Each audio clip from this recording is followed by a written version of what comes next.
Hey everyone of Witches of the Moon, this is Quentin Bravehawk with the topic of this week, which is really just pick anything you want and talk about it.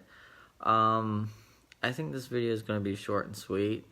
What I picked was really a book recommendation, and it's about, if you can guess with the title, it's about your spirit clans and how basically the difference of having a spirit animal and a spirit clan. And really what a spirit clan is basically, it's basically your aspect that you identify with all the time. I guess you can kind of relate this to your birth sign and your rising sign in astrology. One is, that is what you're born with on your date, and the other one is how certain, the moon is in whatever house or whatever astrology. I don't really follow that. So basically, like, you might be a Pisces, but you might have a rising sign of Leo, which, wow, that would be quite the mix. But if you are, there's a lot of meds out there for you to take for that. But it's sort of like that. And basically, your clan animal is always with you. It's always there. And although you work with other totem aspects and other spirit animal aspects, your clan animal is kind of responsible. It's kind of the mediator between all the other stuff. So mine is actually not hawk. It's more, I lean more towards crane and spider. I haven't really decided which one is my main one, because I have heavy aspects of both.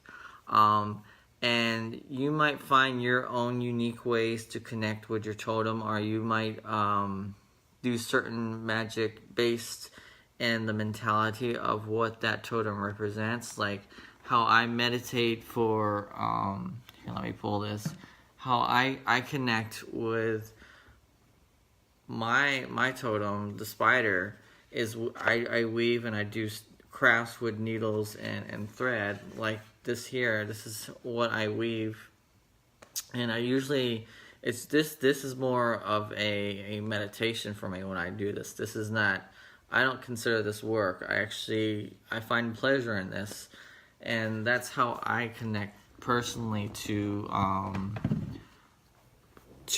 my totems. I always kind of find some kind of craft or something, or other people can start a certain grimoire or a book of shadows or book of mirrors or whatever we're calling it these days. We always have a different name for everything each year, where your spells are based off the traits of your animal. And if you find that this works for you, keep this and pass it down to your little witches or your children that are into it, or pass it on to someone that you want to teach this type of magic for, and this will become their clan. And usually with Native Americans, that's how it worked. They would pick a spirit animal for their clan, and they would all, kind of worship that animal and follow some of the teachings that animal taught them. That doesn't mean they wouldn't work with other stuff. That just means that what they mainly worked with. And I think really that's all I have to say. I did say I was going to show you a book. Did I already show you this book? I'm like losing my mind. But this is a really good book. If you don't have it, I know this is fairly new. I got this, I think I got this in December, and it wasn't out at the time. This was like it was like an early release. Like the store that I bought it from somehow got into a program where they got books a little bit early before they were released into the system.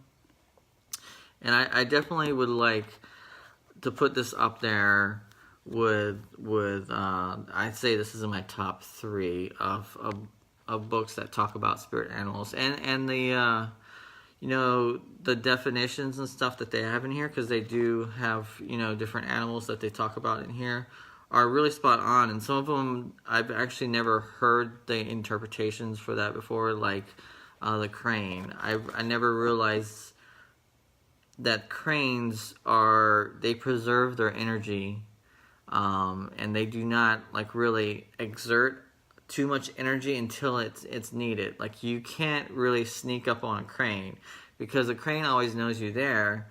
You know, it might not do nothing, but as soon as you get close to it, it shoots off. It preserves its energy until it is needed. Just strange, little things like that I really like about this book. It tells you about these animals. So that's all I have this week, guys. It's short and sweet, and I will see you guys next week. You all you guys have a great one, and hope your weekend is filled with lessons. Later, guys.